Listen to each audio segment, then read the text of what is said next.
Haleluya. Ya, saya rasa kok tepuk tangannya kurang meriah. Bisa tepuk tangan yang lebih meriah lagi buat Tuhan kita. Haleluya, katakan wuh. Haleluya. Sebelum duduk kasih salam kanan kiri, keluar dari bangku, cari 1.500 orang, katakan pastikan hari ini kamu diberkati Tuhan luar biasa. Haleluya, haleluya, haleluya. Haleluya. Haleluya. Shalom. Apa kabar Bapak Ibu? Allah kita dahsyat, amin. Siapa percaya bahwa tahun ini benar-benar tahun mujizat penuaian? Amin. Sekali lagi kita beri tepuk tangan yang meriah buat Tuhan kita. Haleluya. Bapak Ibu, sebelum saya masuk ke dalam kebenaran firman Tuhan, saya mau mengucapkan selamat hari Paskah, Happy Easter Day. Ya, meskipun sudah lewat, tapi saya belum ada kesempatan untuk mengucapkan selamat. Ya, kita percaya bahwa Paskah adalah sesuatu yang luar biasa di mana Yesus telah bangkit dan menebus dosa setiap kita. Ya, amin. Dia tidak hanya menebus dosa kita, tetapi Yesus mati di atas kayu salib untuk setiap orang. Tetapi firman Allah berkata, barang siapa yang percaya, lah nggak ono sing ngomong. Siapa yang percaya dia tidak binasa melainkan beroleh hidup yang kekal. Beri tepuk tangan buat Tuhan. Haleluya. Bapak Ibu Tuhan, berbeda sekali antara perjanjian baru dan perjanjian lama. Di saat kita di perjanjian lama, di saat kita memiliki dosa dan kita mau dipulihkan, disucikan, yang harus kita lakukan adalah kita membawa yang namanya lembu yang tidak bercacat. Lembu jantan atau domba jantan, betul? Ya, yang harus kita lakukan adalah nanti kita berikan ke imam, imam akan mengarahkan tangan kita kepada lembu atau korban, lalu apa dosa yang kita miliki akan ditransfer kepada domba-domba, lalu apa yang suci, darah yang tidak bercacat akan memulihkan setiap kita, amin. Tetapi berbeda dengan perjanjian baru. Perjanjian baru adalah di mana Yesus mati di atas kayu salib, cukup sekali dan itu akan menyelamatkan setiap orang yang percaya. Amin. Sama situasinya bahwa di saat kita percaya kepada Yesus, kita percaya kepada kebangkitannya, kita percaya kepada kematiannya, maka setiap dosa yang kita miliki ditransfer kepada Yesus dan Yesus yang suci, yang mulia, yang kudus diberikan kepada kita. Amin. Makanya jadi orang Kristen itu enak. Haleluya. Amin. Haleluya, amin. Siapa percaya hari ini kita diselamatkan, amin. Ya, sekali lagi kita beri tepuk tangan yang paling meriah buat Tuhan kita. Haleluya. Nah, Bapak Ibu, sesuai dengan tema yang difirmankan oleh Bapak Gembala 2 minggu yang lalu, yaitu miracle in giving, mujizat dalam memberi. Tetapi hari ini saya akan berkata yaitu iman untuk mendapatkan mujizat dalam hal memberi. Ya, slide saya. Iman untuk mendapatkan mujizat dalam memberi. Bapak dalam Tuhan, Bapak Gembala pernah sharingkan pada saat khotbah, saya masih ingat. Dan memang betul, di saat kita memberi itu artinya kita kekurangan atau nambah? Berkurang, betul? Seandainya saya punya uang 1 juta, saya kasihkan panja 300.000, amin? Amin. Ya, lalu uang saya tinggal berapa? 700, berkurang atau bertambah? Berkurang. Di saat saya memiliki uang 700.000, saya kasihkan kepada Pak Feni Manopo 500.000. Amin. Ya, maka uang saya tinggal. Dunia mengatakan di saat kita memberi kita akan kekurangan. Di saat kita menabur kita akan kekurangan. Tetapi Bapak Ibu dalam Tuhan berbeda dengan orang yang percaya di dalam Tuhan. Orang Kristen mengatakan di saat kita memberi itu artinya kita menabur. Katakan bersama-sama menabur. Ya, atau kalau bahasa bekennya sekarang investasi. Ya, Bapak Ibu, mama saya nandur buah tomat di belakang, ya. Buahnya cilik Bapak Ibu, dadine gede-gede. Manis, bijinya kecil, ditanam, disiram, dirawat. Anda tahu hasilnya? Sampai sekarang makan tomat enak, gratis. Ya kan? Kalau kita menanam, kita menabur, kita memberi, biasanya rata-rata tidak sesuai dengan apa yang kita tuai. Betul? Sebab yang kita tuai pasti lebih banyak. Nah, sebelum saya masuk, yuk kita baca firman Tuhan. Filipi, slide saya. Oke. Filipi 4 ayat 14. Tadi Pak Feni membacakan ayat 15 sampai ayat 20. Bapak Gembala 2 minggu lalu membacakan ayat 10 sampai dengan ayat yang ke-20. Saya hanya membaca yaitu di Miracle of Giving-nya. Yuk kita baca sama-sama, 2, 3. Namun baik juga perbuatanmu bahwa kamu telah mengambil bagian dalam kesusahanku. Kamu sendiri tahu juga, hai orang-orang Filipi, pada waktu aku baru mulai mengabarkan Injil, ketika aku berangkat dari Makedonia, tidak ada satu jemaat pun yang mengadakan perhitungan hutang dan piutang dengan aku selain daripada kamu. Karena itu, di Tesalonika pun kamu telah 1-2 kali mengirimkan bantuan kepadaku. Ayat 17 kita perhatikan sama-sama. Tetapi yang kuutamakan, sama-sama katakan kuutamakan. Bukanlah pemberian itu, melainkan buahnya yang makin memperbesar keuntunganmu. Yuk kita baca sekali lagi, 2, 3. Tetapi yang kuutamakan bukanlah pemberian itu, melainkan buahnya yang makin memperbesar keuntunganmu. Banyak orang memikirkan apa yang kita beri, setuju? Banyak orang memikirkan apa yang kita taruh, apa yang kita bagikan. Tetapi Paulus berkata, fokuslah kepada buahnya untuk keuntunganmu. Saya lupa dalam versi bahasa Inggris, terjemahan lahir mengatakan seperti ini. Fokuslah kepada your multiple account. Ya, jadi keuntunganmu itu akan dimultiplikasi.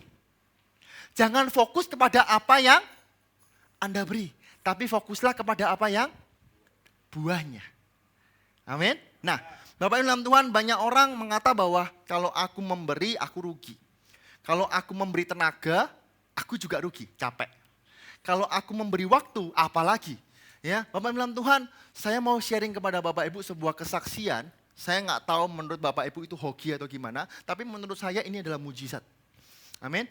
Beberapa tahun ini saya fokus sekali untuk mengembangkan di tempat ini, gereja. Ya, Bapak Gembala dengan saya sharing banyak sekali mengenai pertumbuhan gereja dan sebagainya. Ya, saya dari pagi ibadah, apalagi zaman di TP, ya saya nggak pulang. Kalau sore urapannya lebih banter, soalnya gak adus. Ya, nggak mandi dari setengah 8 sampai jam 7. Ya, habis itu istri minta makan sampai jam 8, pulang setengah 9. Ya kan, baru mandi. Saya pernah mandi langsung masuk angin, jadi gak usah mandi sekalian. Besok kita mandi. Ya kan, waduh Bapak Ibu, setelah itu Bapak Ibu, saya ada cell group Peka. Wah, Peka di tempat saya. Peka saya itu anggotanya 4 orang Bapak Ibu, 4 keluarga. Ya, nah yang pertama saya, yang kedua Ko Andre angkat tanganku. Ya, yang ketiga Ko Niko, angkat tanganku. Yang satu lagi Ko Andi. Ko Andi mana Ko Andi? Ada Ko Andi. Ya, tetapi beberapa kali ini kita liburkan. Kenapa? Karena Ko Andre ini istrinya melahirkan punya anak, Ko Niko ini istrinya melahirkan punya anak, Ko Andi ini istrinya melahirkan punya anak. Saya takut kalau dilanjutkan nanti istri saya punya anak gitu loh. Ya kan 2 anak cukup. Ya. Nah, Bapak Ibu kesayangan Tuhan, selain itu apa? Saya berusaha untuk mendisiplin diri untuk membaca buku. Saya menginvestasikan waktu saya yang sebenarnya saya enak makan bersama istri, nonton TV, nonton YouTube, nonton bioskop, tetapi saya membaca buku. 1 minggu saya mempunyai hasrat, kerinduan, saya bisa selesaikan 1 buku. 1 minggu. Setebal apapun bukunya saya harus selesaikan 1 minggu. Ya, tidak hanya itu, setelah saya baca, saya harus baca firman Tuhan. Saya mau tanya, siapa yang setiap hari baca Alkitab? Amin. Berapa pasal? 1 ayat? Atau perjanjian baru? Tutup. Bapak dalam Tuhan, Bapak Gembala mempunyai program nanti di bulan Juni atau Juli. Ya, Bapak Ibu bisa membaca cepat. Siapa mau membaca cepat? Membaca cepat itu Anda bisa 1 hari baca 20 pasal. Jadi setelah saya udah mempraktekkan, ya kan? Jadi kalau saya baca itu bukan 1 pasal, 2 pasal, 1 jam, enggak. Ya, sekali baca Matius habis. Sekali baca Markus habis. Dan enggak ngantuk. Ya, bukan berarti baca ambil ini Bapak Ibu, habis itu aminnya besok enggak, ya kan? Nah, gimana caranya? Tunggu tanggal mainnya. Ya, Anda bisa baca enggak ngantuk, ya kan? Lalu Anda bisa baca cepat dan Anda ngerti dan enjoy.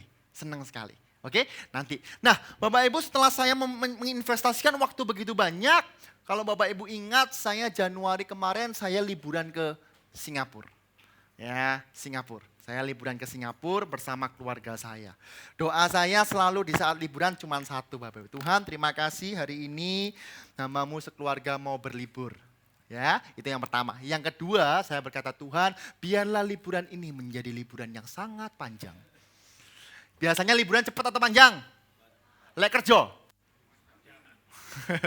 Panjang. Ya, saya berdoa seperti itu. Lalu saya 1 minggu full, hari Sabtu saya pergi ke City Harvest Church, saya pergi ke gereja, Minggu saya pergi ke New Creation Church, Pastor Joseph Prince. Nah, pada hari Kamisnya saya beserta keluarga, saya pergi ke Universal Studio. Ya, Anda pasti tahu Universal Studio ya. Yuk slide saya. Nah, di Universal Studio itu ada permainan wahana yang sangat keren dan sangat diminati, yaitu Transformer. Lah, kok balik? Nah, Transformer Universal Studio. Ya, siapa pernah ke sini? Angkat tangan. Yang belum pernah angkat tangan. Serius nih yang belum pernah angkat tangan. Tinggi-tinggi. Ya, Tuhan kau lihat tangan-tangan yang terangkat, biarlah tahun ini mujizat penuh yang terjadi semua ke Singapura. Tepuk tangan. Loh lah iya Bapak Ibu ya. Nah, pertama kali saya pergi ke Universal Studio bersama istri saya, mau lihat pertunjukan ini saya harus antri 45 menit. Antri tok. Kalau Bapak Ibu lihat itu kosong. Wih masuk seneng. Habis itu masuk ke ruangan. Kosong ketone masuk. Iku tiba kayak ulo Bapak Ibu. Dua habis itu setelah saya nunggu lama ngambil kacamata. 4 dimensi. Setelah saya ngambil kacamata tak pikir langsung naik tiba antri maneh. Haleluya.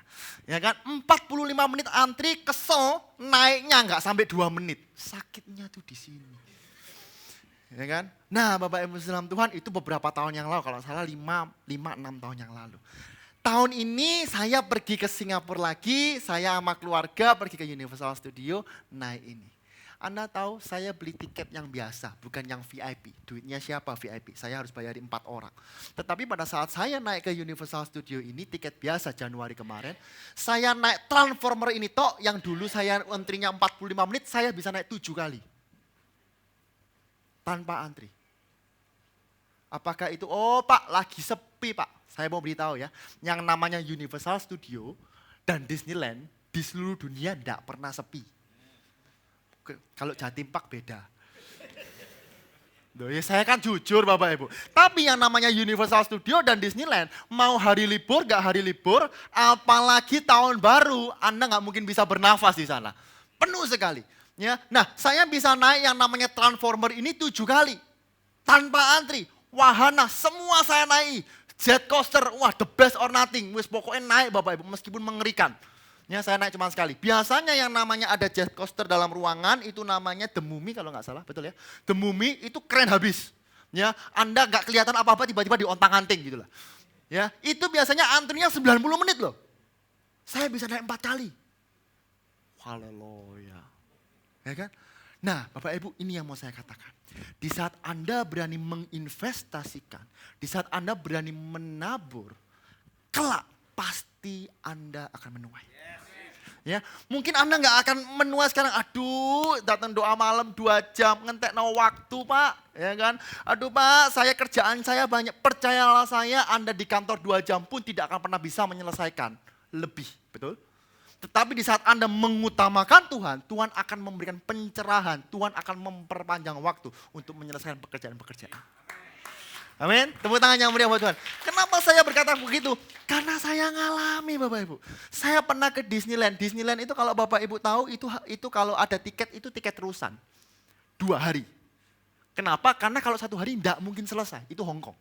Betul ya? Sial ya? Betul ya? Gak mungkin selesai. Saya habis 1 hari. Malah nganggur-nganggur. Sama Cici, ngapain ini Cici? Wis mari kabeh. Nah Bapak Ibu dalam Tuhan yang mau saya sharingkan ini. Mujizat dalam memberi. Mujizat dalam memberi. Jangan disepelekan. Memberi atau menabur, Anda akan menerima mujizat. Kalau Anda menginvestasikan waktu, Anda akan mendapatkan waktu lebih. Kalau Anda menginvestasikan kekuatan, Anda akan mendapatkan kekuatan lebih. Ini tabur tuai. Kalau Anda menginvestasikan materi Anda, uang Anda akan mendapatkan lebih. Kalau Anda membagikan ilmu Anda akan mendapatkan lebih. Ya, banyak orang berkata, kok barangnya kok api-api, kulaan di mana? Ini Pak Gem kan pernah cerita ya. Oh di Jakarta, aku sesok melok ya. Yo, sesok melok hari iki budal, ya alias gak diajak. Ya, tetapi orang yang membagikan dengan sepenuhnya, dapat ilmu baru. Ingat Bapak Ibu, ya berkat Tuhanlah yang menjadikan kita kaya. Jerih payah tidak menambah. Amin, amin. Nah Bapak Ibu dalam Tuhan, yuk kita masuk ke poin saya. 5 langkah iman yang harus dimiliki. Ya, pembukaan aja segini lama, apalagi 5 kan. Ya, tenang Bapak Ibu, saya nggak akan selesaikan hari ini. Ya, minggu depan saya ada bawa firman jam 5, jadi ini khotbah seri pertama saya. Bagi Bapak Ibu yang mau, yuk datang di ibadah minggu depan jam 5. Oke, nah 5 langkah iman yang harus dimiliki. Yang pertama adalah fear not, atau jangan takut. Sama-sama katakan, jangan takut. Sekali lagi, jangan takut. Yuk kita baca ayat ini sama-sama, ayat ini sangat luar biasa dan bagus sekali. 1 Yohanes 4 ayat 18, 2, 3. Di dalam kasih tidak ada ketakutan. Kasih yang sempurna melenyapkan ketakutan. Sebab ketakutan mengandung hukum. Dan barang siapa takut, ia tidak sempurna di dalam kasih. Kalau Bapak Ibu membaca di perikop ini, dikatakan bahwa Allah itu kasih. Betul ya? Memang Yesus adalah kasih. Berarti Bapak Ibu, di dalam Yesus, lagi saya katakan, di dalam Yesus tidak ada ketakutan. Yesus yang sempurna akan melenyapkan ketakutan. Sebab ketakutan mengandung hukum dan barang siapa takut, ia tidak sempurna di dalam Yesus. Bapak dalam Tuhan, mungkin Bapak Ibu tanya, wajar nggak sih kalau manusia itu takut? Ya, ini sering dibicarakan. Wajar nggak? Wajar, tapi hidup dalam ketakutan itu yang tidak boleh. Saya sering dibina oleh beberapa mentor-mentor saya. Ayo hilangkan rasa khawatir, hilangkan rasa takut. Oke, optimis, gak akan takut, percaya 100% sama Tuhan. Pada suatu hari Bapak Ibu, saya lagi enak-enak di kantor, saya ditelepon sama istri saya. Ya, Yang, kamu di mana? Loh aku yang di kantor, kamu di mana? Aku di rumah. Aku denger-denger sekolahnya Ivon kena teror bom. Khawatir enggak? Khawatir enggak? Saya, loh bener tayang. Coba sih, lihat di Suara Surabaya. Beneran Bapak Ibu, anak saya usia 5 tahun kalau enggak salah. Itu sama sekolah saya diklelerkan di jalan. Apa enggak tambah deg? Ya kan? Waduh Bapak Ibu takut, saya langsung banting setir, saya langsung menuju pulang rumah. Wah cepet-cepetan Bapak Ibu. Saya telepon sama cici saya, karena cici saya sekolahnya sama dengan anak saya. Kamu nggak jemput anakmu ta? Cici saya nomor 1, anaknya 3 sekolah di tempat yang sama. Lu coba bisa bayangkan apa nggak depresi? Ya kan? Dia bilang, apa? Sekolah kena teror bom. Kaget cici saya Bapak Ibu. Mulai khawatir kabeh. Saya tambah ngebut. Semakin saya ngebut, entah kenapa jalan itu semakin macet. Ini serius. Saya kena lampu merah lagi. Waduh Tuhan, ya boy. Lalu saya punya pikiran gini. Iya, buat apa saya khawatir? Bukankah semua Tuhan pegang kendali? Amin. Akhirnya saya langsung setel radio, Batra Yuda kalau nggak salah. Ya udah saya hanya mendengarkan, saya tinggal nikmati. Nggak lama, yang anak wis ketemu, wis tak ajak pulang. Bapak Ibu dalam Tuhan yang mau saya bilang seperti ini. Next. Nah, sometimes your problem is not a problem. Ya. Terkadang masalah yang kita hadapi itu bukan masalah sesungguhnya. Justru masalah yang kita hadapi sebenarnya terbesar adalah diri kita sendiri. Betul? Pak Gembala minggu lalu mengatakan seperti ini. Kekhawatiran yang Anda khawatirkan hari ini, semua hanyalah ketakutan yang belum terjadi dan belum tentu terjadi. Banyak orang takut, banyak orang khawatir. Tapi Anda tahu nggak itu belum tentu terjadi loh. Semuanya belum tentu jalan. Itu hanya ketakutan belaka. Nah, saya suka sekali di saat saya mengatakan fear not atau jangan khawatir, saya mengambil contoh Daud lawan Goliat. Anda tahu ceritanya, saya tidak akan membacakan full, tetapi kalau Bapak Ibu mau baca, Bapak Ibu bisa di 1 Samuel 17. Ya, nah, saya akan bacakan seperti ini. Orang Filistin berdiri di bukit sebelah sini, dan orang Israel berdiri di bukit sebelah sana. Dan lembah ada di antara mereka. Di sini ada bangsa Filistin, di sini ada bangsa Israel. Di tengah-tengahnya ada lembah. Artinya kalau seandainya bangsa Filistin melewati lembah, jadi ini garisnya. Kalau melewati lembah, artinya bangsa Filistin menyerang bangsa Israel. Betul? Dan akhirnya perang. Demikian juga sebaliknya bangsa Israel kalau dia maju melewati batas ini pergi ke bangsa Filistin. Artinya bangsa Israel menyerang bangsa Filistin dan akhirnya perang. Tetapi yang terjadi adalah podo ganteng-gantengan. Gak ada yang berani nyerang. Betul? Nah ayat selanjutnya. Ayat yang keempat. Lalu tampillah keluarlah seorang pendekar dari tentara orang Filistin. Yuk kita baca sama-sama ya supaya enak. 2, 3. Lalu tampillah keluar seorang pendekar dari tentara orang Filistin namanya Goliat dari Gat. Tingginya 6 hasta sejengkal. Tiba-tiba saya tertarik dengan kata-kata ini. Lalu tampillah keluar seorang pendekar. Pendekar. Siapa pernah lihat kungfu silat? Biskup silat di tempat ini. Ya. Kata-kata pendekar itu diberikan apabila Anda bisa mengalahkan lebih dari satu orang. Betul gak?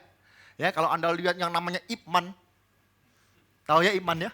Ya, kalau Anda belum nonton, cepat nonton. Ya kan? Ip Man, ya kan? Dia bisa mengalahkan 10 orang. Ya, disitulah dia dikatakan pendekar. Ya kan? Nah, Bapak Ibu dalam Tuhan firman Allah berkata bahwa lalu tampillah keluar seorang pendekar dari tentara orang Filistin. Artinya Goliat dididik untuk menjadi seorang pendekar. Sudah terbukti bahwa dia bisa mengalahkan banyak orang. Tetapi Bapak Ibu, Anda lihat ayat yang ayat ke-8, ada sesuatu yang aneh. Ia berdiri dan berseru kepada barisan Israel, katanya kepada mereka, mengapa kamu keluar untuk mengatur barisan perangmu? Bukankah aku seorang Filistin dan kamu adalah hamba Saul? Yuk kita pakai sama-sama. 2, 3. Pilihlah bagimu. Wait. Katanya pendekar. Bisa ngalahkan 2, 3 orang, banyak orang. Yang diminta berapa? Yang diminta berapa? Pilihlah bagimu seorang dan biarlah ia turun mendapatkan dagu. Ini aneh Bapak Ibu. Seorang pendekar nantang, di mana-mana seorang pendekar, jagoan nantang, itu pasti datang ke tempatnya, ke tempat lawan. Bukan disuruh ketemuan. Emang Anda pacaran, ketemuan? Ayo saya mau tanya, Manchester United lawan, ini barusan ada apa, siapa ya? Bola ya? Chelsea lawan? Nah, Tottenham, saya nggak tahu. Ya, Chelsea melawan Tottenham. Saat ini kalau Chelsea melawan Tottenham, ya kan? Tottenham ke Chelsea atau Chelsea ke Tottenham? Chelsea yang pergi toh? Saya nggak ngerti si Angel sih Tottenham, nggak ngerti aku. Ya kan? Chelsea lawan Barcelona. Kalau Barcelona menantang Chelsea, yang harus pergi ke kandangnya siapa? Barcelona, bisa nggak Chelsea datang? Bisa, tapi yang nantang, yuk nantang dong, datangi. Ini enggak. Chelsea lawan Barcelona, yuk kita tanding, kita ketemu di Manchester. Lah yuk nggak masuk akal. Nah, Bapak Ibu harus tahu Bapak Ibu. Ya, seorang pendekar masalah kelihatan besar, kekhawatiran terlihat besar. Lala Bapak Ibu, katanya pendekar, katanya kuat. Yang terjadi adalah, yuk kamu kirimlah 1 orang, jo ake-ake. Ya, yuk kita ketemuan dan mendapat aku. Kadang saya membaca ini juga lucu juga. Ini badan besar nyalinya nggak ada. Ya, Anda lihat saya kemarin nonton sama papa saya Jackie Chan. Wah, Jackie Chan. Waduh seru Bapak Ibu, sama Vanessa Bu kalau nggak salah. Yang namanya Jackie Chan ini Bapak Ibu langsung nyerang. Dia langsung nyerang ke markas musuh, hajar habis-habisan. Ya kan? Seorang pendekar dia langsung menyerang, bukan ngoceh. Nah, yuk kita baca, yuk kita lanjutkan. Nah, 2, 3. Tujuan ketakutan dalam kehidupan kita adalah supaya kita terfokus kepada apa? Kepada apa? Apa yang kita bisa lakukan, bukan terhadap apa yang Tuhan akan lakukan. Kalau Anda dilingkupi dengan rasa takut, rasa khawatir, ya masalah yang besar dan Anda takut. Bangsa Israel pada saat itu, di saat ditantang oleh bangsa Filistin, bangsa Israel cemas dan takut. Di saat dia cemas, dia takut, yang dia pikirkan bukan Tuhan. Tapi bagaimana caranya aku, bangsa kita, mengalahkan orang itu. Benar gak? Ya, dan Anda tahu, perhatikan saya baik-baik. Semakin Anda banyak memikirkan bagaimana cara menyelesaikan masalah, semakin Anda stres. Benar gak? Ayo, Anda memiliki masalah ekonomi, tak pikir, yo apa ya cara tuntas, Percayalah saya, tambah mumet. Ingat Bapak Ibu, setiap orang di tempat ini saya percaya mempunyai pengalaman dengan Tuhan. Pakailah itu menjadi kekuatan. Bukan apa yang dapat saya lakukan, tapi apa yang dapat Tuhan lakukan. Amin. Yuk lanjut. Yang kedua, ya, ini asik Bapak Ibu. Saya nggak tahu Bapak Ibu setuju atau tidak. Ya, iblis tidak pernah berbohong dalam kehidupan Anda. Loh, yang benar Pak. Yang benar. Ya, tugas iblis adalah akan melebih-lebihkan ketakutan yang Anda rasakan dan melebih-lebihkan masalah Anda. Dia nggak pernah berbohong loh. Saya memberi perpuluhan. Loh, saya tetap memberi perpuluhan ke gereja ini. Bukan untuk papa saya, masya aku anaknya. Tapi untuk Tuhan dong. Bener gak? Ya karena tugas dong. Ya kan? Saya melayani bukan untuk menyenangkan gereja. No, buat Tuhan. Amin. Kita datang beribadah bukan untuk nyeneng ngetok. Bukan, tapi untuk Tuhan. Amin. Setuju? Nah, Bapak Ibu dalam Tuhan, di saat saya memberi perpuluhan, ya dalam keadaan apapun, ya oke lah dalam keadaan kekurangan, 10% saya memberikan perpuluhan. Iblis gak pernah ngomong kepada saya, Yos, kenapa ngasih perpuluhan? Engkau gak mangan loh. Iblis gak pernah berbohong seperti itu loh. Ya, karena saya tahu, masuk saya ngasih apapun, saya pasti makan loh. Bener? Tetapi yang iblis lakukan ini, seperti ini. Yos, ngapain mau masuk nomor perpuluhan? Iso kayak itu ku mangan bonkif loh. Cingli enggak? Cingli enggak? Ya kan? Eman. Bukan Anda pasti melarat, enggak. Eman. Oke. Datang doa malam, hujan deras. Ya, Anda mau datang ke gereja. Ya, iblis akan berkata kepada Anda. Apakah iblis akan berkata seperti ini? Ngapain ke gereja? Hujan loh. Nanti kalau sakit masuk rumah sakit. Bener gak? Enggak dong. Iblis akan berkata ini, gayo apa nang gereja, minggu ngarep lo ono. Ayo yang benar yang mana, ayo. Nah Bapak Ibu dalam Tuhan, iblis tidak pernah membohongi Anda, tetapi melebih-lebihkan ketakutan Anda. Anda coba baca pada saat Yesus dicobai. Ya, iblis gak pernah berbohong. Betul? Iblis gak pernah berbohong. Yesus lapar habis puasa, tuh ada batu buat menjadi roti, enak loh. Kan seperti itu. Nah Bapak Ibu dalam Tuhan, ayo Bapak Ibu. Ya, jangan takut. Di saat Anda berani memberi tanpa rasa takut. Tadi Pak Feni mengatakan. Anda memberi dengan rasa ikhlas. Paulus mengatakan, ojo mikir apa yang kamu berikan, tapi pikirlah buahnya. Artinya di saat kita memberi, bahkan tadi di mana Pak? 2 Korintus 8. Memberi melebihi apa yang bisa dilakukan. Apa yang terjadi Bapak Ibu? Waduh Bapak Ibu. Anda beli CD-nya nanti, ibadah jam pertama Pak Feni Manopo. Tangkot Pak, Anda akan terima terobosan besar daripada Tuhan.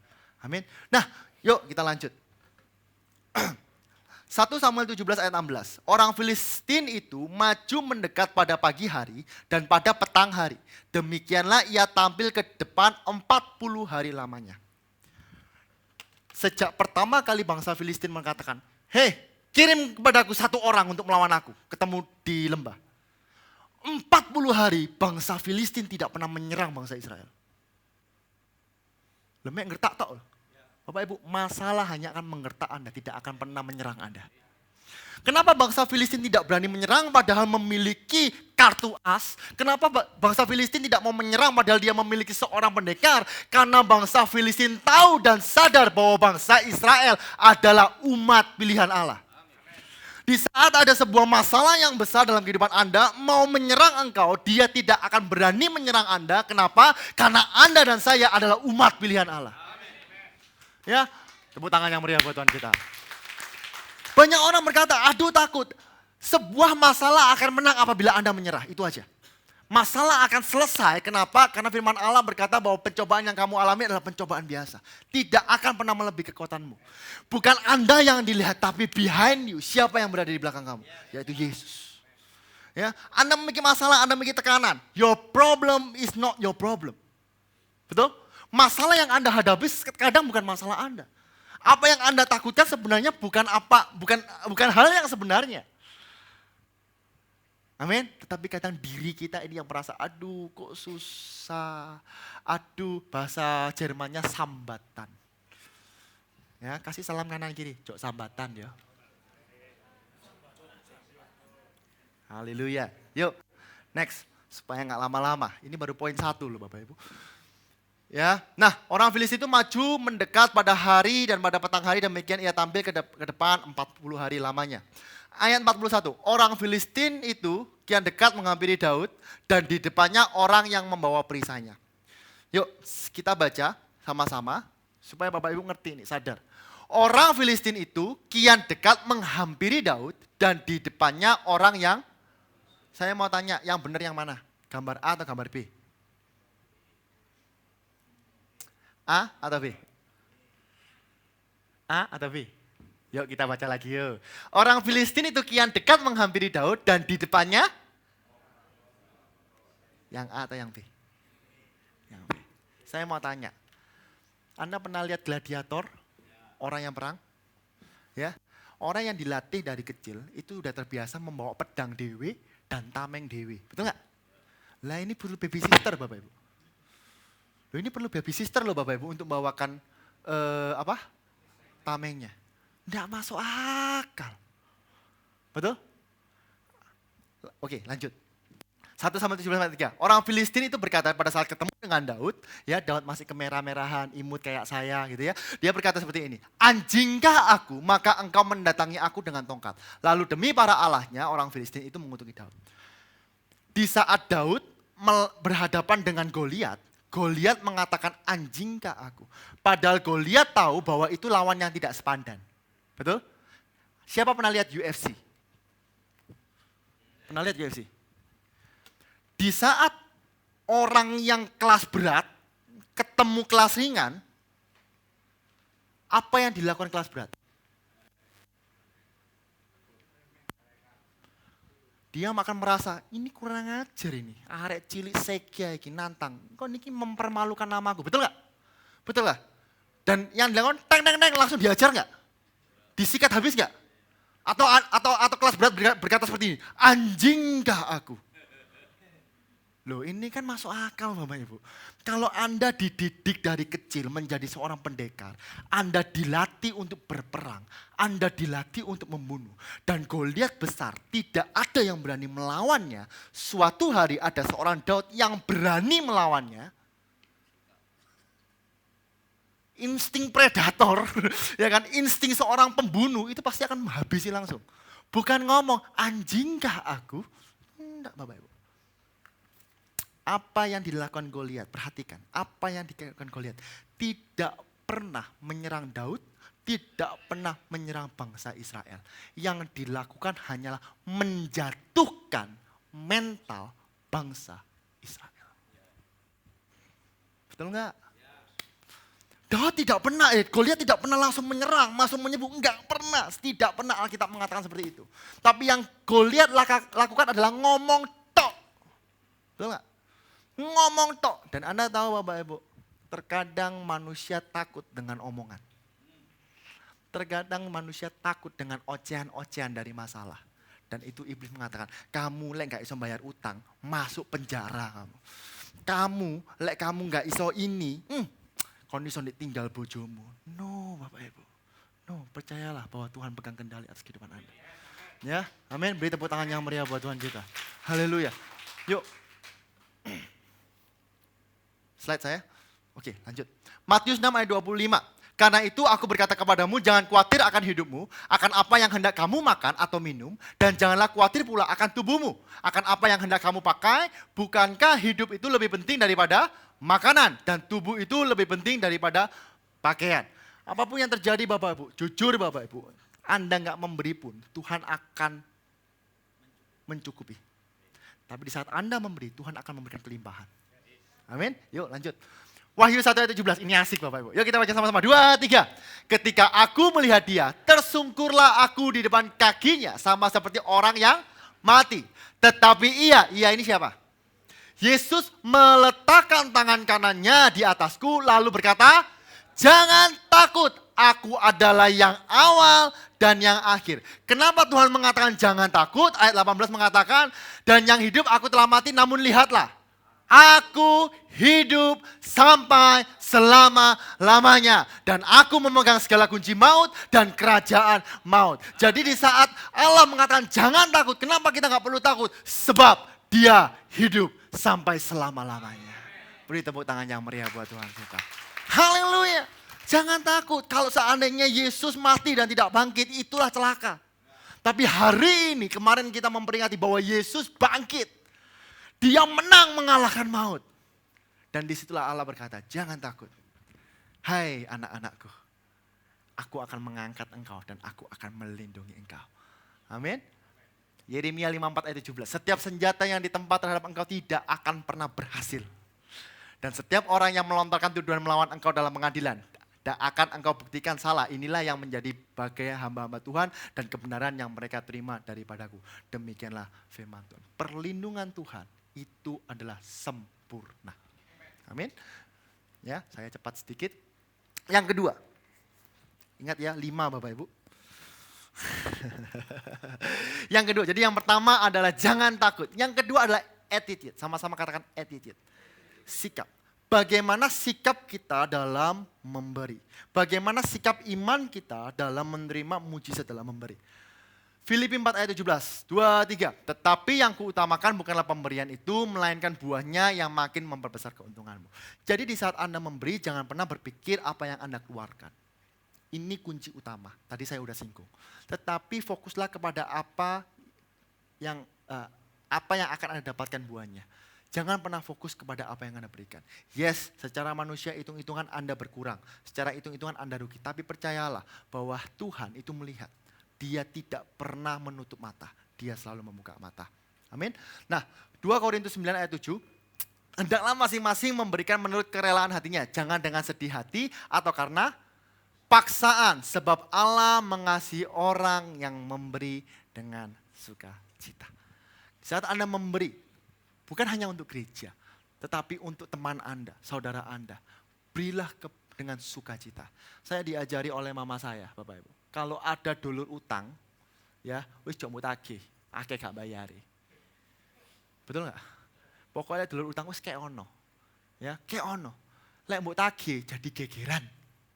Maksudnya apa Bapak Ibu? Kalau Anda ada siapapun yang minta uang ke Anda, minta utang, satu hal yang mau saya katakan, wis kayak ono lah.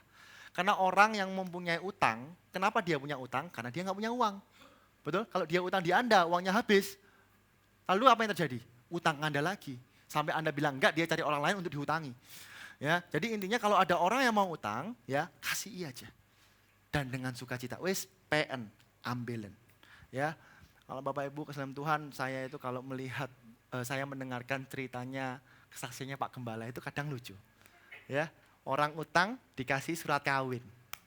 Istimewa, ya kan? Ayo siapa mau surat kawinnya dihutangi. Dan udah enggak gitu toh, lali mana Bapak Ibu? Lali bayar. Nah, Bapak Ibu dalam Tuhan, yang mau saya katakan adalah orang kalau utang, wis ngomong kanan kiri, lek ono konco utang, ojo mau utangi, kayak ono. Duh iya Bapak Ibu, ya. Aduh, jamnya cepet, yuk. Nah, ini yang penting. Ya. Banyak orang ingin yang namanya mujizat, setuju nggak? Siapa yang ingin mujizat? Siapa yang hari ini mau mujizat daripada Tuhan? Tetapi kadang kita lupa, Bapak Ibu dalam Tuhan, bahwa Tuhan memakai manusia untuk membuat mujizat. Makanya Bapak Ibu ada peribahasa berkata, berbahagialah orang yang tangannya di atas, bukan di bawah. Maksudnya apa? Yuk kita semua di tempat ini, jadilah mujizat bagi orang lain. Di saat ada orang kesepian, Tuhan tidak bisa memeluk. Tapi Tuhan bisa memakai kita semua untuk memeluk. Betul? Di saat ada orang yang membutuhkan sahabat, Panca membutuhkan teman kopi, Tuhan tidak mungkin menemani Panca langsung. Ya kan? Tetapi saya yang tugasnya untuk menemani Panca untuk ngopi bareng. Nah Bapak Ibu dalam Tuhan yang mau saya katakan adalah jadilah mujizat.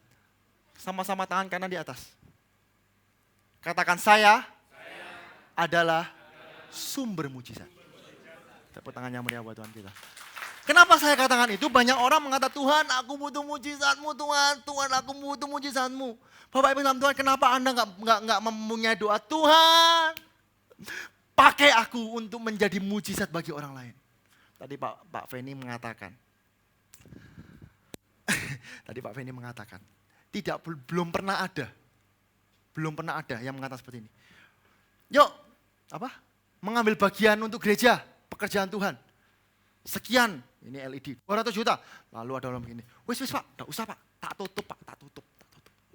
Ya, ini tadi begini ya. Saya beritahu Bapak Ibu, saya pernah sekali kejadian Bapak Ibu. Ya, pada saat Natal kemarin. Ya, saya presentasi di tempat ini, ada Ko Andi. Kalau saya berkata seperti ini, ya kekurangannya 30 juta ya Pak ya. 20 sampai 30 juta. Di saat belakang, ada seseorang, saya nggak sebutkan nama, dia berkata seperti ini. Yos, kurangnya berapa? Sekian. Wes, tak tutup. Wih, kaget saya Bapak Ibu. Wih, 30 juta dia tutup langsung, kayak gak mikir Bapak Ibu. Kayak duitnya tak Bapak Ibu. Wes, tak tutup. Dan Anda tahu apa yang terjadi dengan orang ini? Tambah lama tambah istimewa Bapak Ibu. Tambah lama tambah sugi. Justru orang yang memberi kok bisa tambah sugi. Bukannya kelong Mang. Betul? Tabungan Anda 100 juta diambil 30 juta kali piro? 700 juta. Ya kan? Tapi orang ini memberi Bapak, aduh koyok nggak mikir Bapak Ibu. Nah, satu hal Bapak Ibu. Ya, gereja ini memerlukan jemaat-jemaat bukan hanya yang membutuhkan mujizat, tapi menjadi mujizat. Amin. Yuk kita belajar. Nah, Joel Osteen berkata, apabila Anda menginginkan mujizat, Anda menjadi kenyataan, baca bersama-sama.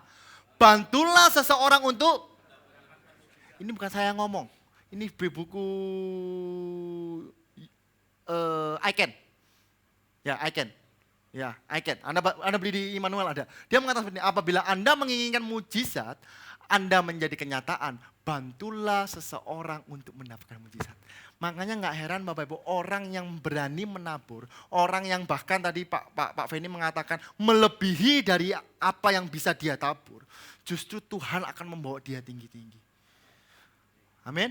Dan di saat itu semuanya, di saat kita semua menjadi sumber mujizat, saya percaya dan saya yakin. Ya, Gereja GBI Keluarga Allah Blessing Jalan Tegasan nomor 60, nggak lama dibangun. Ya, 3 lantai, on the way ke 4 lantai. Bapak Ibu, dan saya percaya, aduh Bapak Ibu, saya itu cuma bisa bayangkan, yang namanya kamar mandi bagus, istimewa, AC. Anda tahu kasihan loh full time ini, ya kalau mau ibadah, dia harus mengelilingi rumah Tuhan ini Bapak Ibu. Dia nyalain AC satu-satu. Ya, coba Anda bayangkan kalau gereja dibangun, ya tinggal satu klik, semua AC nyala. Loh kan enak Bapak Ibu. Parkiran, Anda selesai ibadah enggak usah cepat-cepat lari ke belakang Bapak Ibu. Ayo parkirin nentengi. Enggak Bapak Ibu, semua udah diatur. Dan saya percaya Bapak Ibu, bahwa setiap di antara kita adalah mujizat daripada Tuhan. Amin. Ya tepuk tangan sekali lagi buat Tuhan kita. Nah, yuk kita belajar dari orang Samaria, Lukas 10 ayat 30 sampai dengan 37. Saya akan singkat aja. Jawab Yesus adalah seorang yang turun dari Yerusalem ke Yeriko. Ia jatuh ke tangan penyamun-penyamun yang bukan saja merampok habis-habisan, tetapi yang juga memukulnya, dan yang sudah itu pergi meninggalkan setengah mati. Bapak Ibu pasti tahu ceritanya. Yang pertama adalah Lukas 10 ayat 31 mengatakan, kebetulan ada seorang imam turun melalui jalan itu. Ia melihat orang itu, tetapi ia melewatinya dari seberang jalan. Mungkin imam ini lewat dan berkata, aduh saknoe yo, wong iki yo, mari diantemi. Waduh, tapi aku ada pelayanan nih. Wis tak jarno semoga ada sing nolong ya, tinggal. Ini terjadi loh Bapak Ibu, ini terjadi. Anda tahu saya kalau lihat di China itu, di Facebook itu mengerikan. Ada anak kecil ditabrak, ya kan? Kejet-kejet. Itu ada orang sepedaman lihat, oh kasihan, dilewati Bapak Ibu. Oh kasihan, dilewati, mobil itu dilewati. Mobil yang nabrak melindas kepalanya, gak mau berhenti. Tapi ada anjing ketabrak jalan di jalan tol, ditolong ambil anjing lain. Loh sakno Bapak Ibu, manusia harga dirinya mana ini? Loh iya kan kalau Bapak Ibu lihat di Facebook banyak loh. Ya, nah lalu ayat 32, demikian juga seorang Lewi datang ke tempat itu. Ketika ia melihat orang itu, ia melewatinya dari seberang jalan. Orang Lewi melihat, aduh kasihan habis dirampok. Kamu kelihatannya perlu mujizat. Tapi aku dewi perlu mujizat ya. Ya kan? Ketokane kamu, ini pasti karena kesalahanmu. Kamu ceroboh, kamu dulu nome gak karu-karuan. Bapak Ibu, ya banyak orang seperti ini loh. Ya, kamu gak karuan, ini pasti tabur tuaimu. Lu karepe dhewe tak kongkonan. Ya kan? Nah, Ya akhirnya orang Lewi, wis sudahlah aku ya perlu mujizat daripada aku nolong dia, wis sudahlah aku dewe sumpek. Ya kan? Nah yang ketiga adalah lalu datanglah seorang Samaria yang sedang dalam perjalanan ke tempat itu. Dan ketika itu ia melihat orang itu tergerak hatinya oleh belas kasihan. Ya, orang Samaria itu apa yang dilakukan? Ia pergi kepadanya lalu membalut luka-lukanya. Sesudah itu ia menyiraminya dengan minyak dan anggur. Kemudian ia menaikkan orang itu ke atas keledai tunggangannya sendiri lalu membawanya ke tempat penginapan dan merawatnya. Bapak dalam Tuhan, kisah ini kisah yang selalu kita dengarkan setiap hari. Ya, bahkan kalau Bapak Ibu baca dari kecil Bapak Ibu udah diajarkan ini. Tapi Bapak Ibu, kenapa sih kok imam lalu orang Lewi ini melewatkan orang ini? Karena dia tahu apabila dia menolong, dia harus mengeluarkan pertama tenaga, kedua waktu, ketiga duit. Betul? Sedangkan orang imam ini mengatakan, aduh aku mau nolong dia, wong aku dewe utangnya akeh kok. Kok aku mau ngasih dia, wis gak usah. Orang Lewi juga sama. Ya kan? Aduh aku lek nolong, lah ini keadaan uang pas-pasan. Lah kalau aku nolong dia, lah entek duitku. Tapi orang Samaria ini berbeda. Lalu membalut luka-lukanya. Saya mau tanya, membalut pakai apa? Pakai duit enggak? Ya kan? Sesudah itu menyiramnya dengan minyak. Minyak pakai duit enggak? Minyak mahal loh. Betul? Dan umpamanya anggur. Betul enggak? Ya kan? Kemudian ia menaikkan orang itu ke atas keledai tunggangannya. Menaikkan orang itu ke atas keledai tunggangannya, menaikkan artinya perlu tenaga. Duduk gendong bayi Bapak Ibu. Orang besar ini orang dewasa, otomatis berat, kurang lebih ya berat badannya 60 sampai 70 kilo. Ya, tidak hanya itu membawa ke tempat penginapan dan merawatnya. Dia harus merawat orang ini, artinya perlu waktu. Pertanyaan saya sekarang, seperti siapakah kita? Seperti siapakah kita? Di saat ada seseorang membutuhkan pertolongan, di saat ada seseorang yang membutuhkan pertolongan dari Anda, entah itu dalam perhatian, entah itu dalam ilmu dan sebagainya. Tapi Anda mengatakan bahwa, aduh tidak bisa, aku sibuk. Tuhan mana mungkin aku memberi kepada orang lain, aku dewe butuh. Tadi Pak Fedi bilang seperti itu. Ya, Tuhan mana mungkin aku bisa memberikan mujizat kepada orang lain, saya sendiri butuh mujizat. Tuhan bagaimana mungkin aku bisa menolong keluarga ini, keluarga aku berantakan. Ingat Bapak Ibu, kalau Anda ingin mendapatkan mujizat, Anda harus melakukan mujizat untuk orang lain. Joel Osteen yang bilang. Amin. Nah, 5 roti dan 2 ikan. Anda mau jadi 5.000 orang atau anaknya? Betul kan? Anda mau menikmati mujizat atau Anda menjadi sumber mujizatnya? Anak ini meskipun tidak tahu namanya, tapi anak ini selalu disebut-sebut. Betul? 5.000 orang, semuanya nggak ada yang disebut. Cuma 5.000 orang. Nah, Anda mau jadi yang makan bagian emplok-emplok, ya, atau Anda menjadi sumber mujizat yang akan dikenang. Amin. Nah, Amsal 19:17, yuk kita baca sama-sama. 2, 3. Siapa menaruh belas kasihan kepada orang yang lemah, memiutangi Tuhan yang akan membalas. Oh dahsyat enggak? Kalau Anda menolong, percayalah Tuhan akan memberikan Anda tuayan yang lebih besar. Tepuk tangan yang meriah buat Tuhan kita. Haleluya. Nah ini Bapak Ibu ada sebuah cerita. Saya mau cerita, habis ini kita akan lihat film. Ya, nah pada suatu hari ada seorang anak kembar lahir Bapak Ibu. Ini kisah nyata di Amerika kalau nggak di Inggris. Ya, nah Bapak Ibu ada seorang anak kembar lahir. Yang satu ini mengalami cacat. Cacat. Jadi suhunya itu dingin. Suhunya dingin, lalu nangis saja nggak bisa. Mukanya membiru. Tetapi karena anak ini kembar, dimasukkan kedua inkubator tapi dua-duanya barengan. Lalu dikatakan bahwa seorang perawat mengatakan kepada orang tuanya, mohon maaf, kemungkinan besar 99%. 99%. Artinya udah gak ada harapan, betul? 90% anakmu satu ini akan mati. Kamu gak jadi punya anak kembar, anakmu cuma satu. Ya gimana lagi? Usahakan aja. Tetapi esok harinya yang terjadi adalah sesuatu yang lucu. Yaitu kakaknya merangkul adiknya yang lagi sakit. Dan Anda tahu, di saat merangkul adiknya sakit, besoknya suhunya normal. Suhunya normal, mukanya udah mulai memerah. Tidak lama kemudian, 2 jam, 3 jam kemudian menangis. Ini kalau nggak salah ada pelukan dari bayi. Ya, nah Bapak Ibu salam Tuhan, saya kasih ke Bapak Ibu kata-kata yang simple. Menjadi mujizat bukan dari apa yang Anda akan lakukan atau Anda dapat lakukan, tetapi dari apa yang Tuhan akan lakukan. Tuhan tidak memerlukan kelebihan Anda. Tuhan tidak memberikan apa yang kamu punya. Ya, tapi di saat Anda hanya memeluk seseorang, itu bisa memulihkan seseorang. Di mana Anda memeluk dan berdoa untuk orang sakit, Tuhan bisa menyembuhkan. Justru Tuhan memakai setiap kita menjadi sumber mujizat. Amin. Nah, ini ada sebuah film yang saya dapat, ya. Jadi ini akan menjadi akhir ibadah khotbah saya. Volumenya bisa? Ya, mungkin Bapak Ibu udah lihat di YouTube, ada anak laki-laki menyelamatkan adiknya yang Anak jatuh. 9 tahun memiliki pikiran yang cepat setelah dia menangkap adik bayi tepat pada waktunya yang terjatuh dari meja. Tahu? Apa yang dianggap sebagai keajaiban terjadi bulan lalu ketika sang ibu, Tila Levy, meninggalkan bayi berusia 11 bulan tanpa pengawasan di meja ganti untuk mengurus kelima anak-anak lainnya untuk tidur. Bayi berguling, kaki kirinya menggantung dari meja.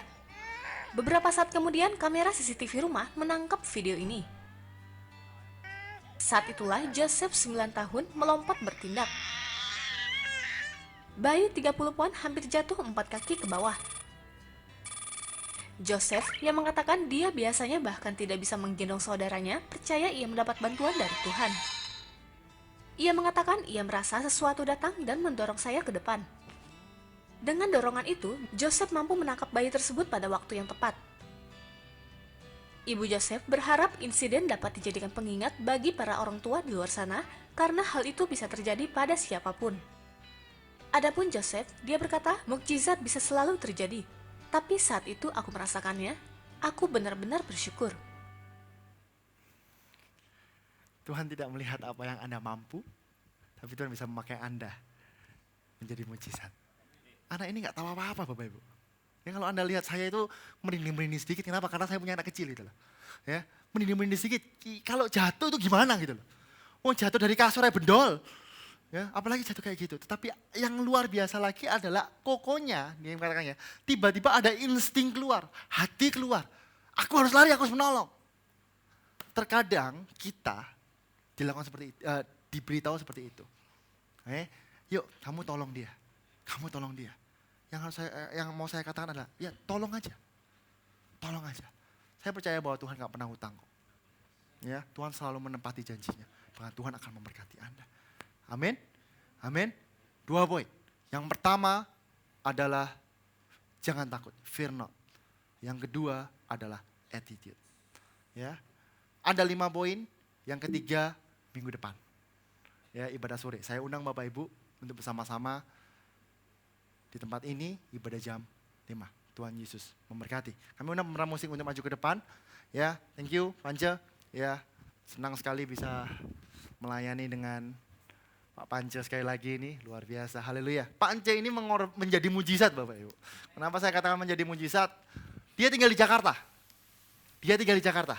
Ya, tetapi ada suatu kesempatan dia berada di Surabaya, dia pasti berada di GB Keluarga Allah Blessing untuk melayani kita sama-sama.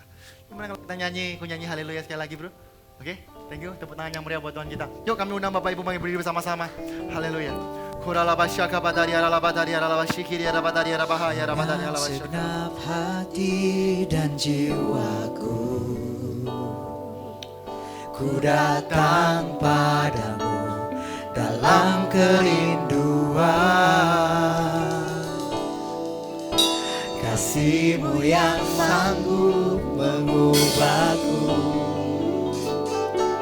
dan menguatkanku dalam pengharapan.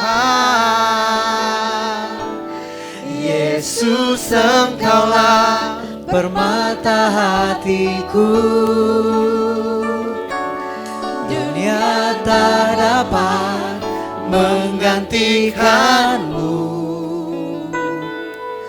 Kemuliaan-Mu tercurah bagiku, menjadikanku indah dan semakin indah bagimu. Tuhan kami percaya Tuhan bahwa Engkau indah dalam kehidupan kami Tuhan. Hari ini kami mau datang dalam hadirat-Mu Tuhan, menjadi seorang hamba, dan kami percaya Tuhan, ketakutan kami akan dibebaskan Tuhan, sebab Engkau menyertai kami. Haleluya. Bapakku datang menyembahmu di sini. Ku percaya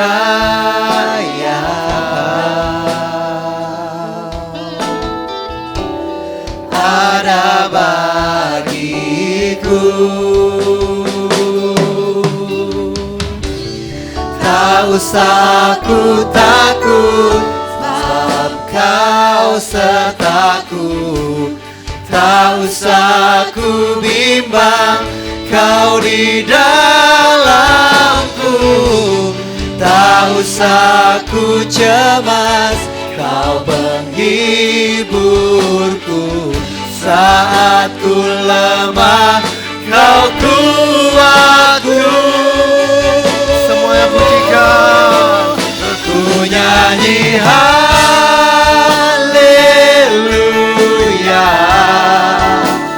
Ku nyanyi haleluya.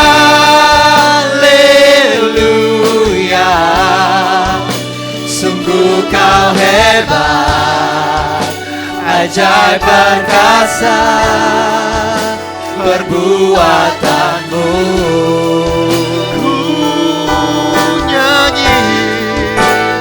Ku nyanyi haleluya.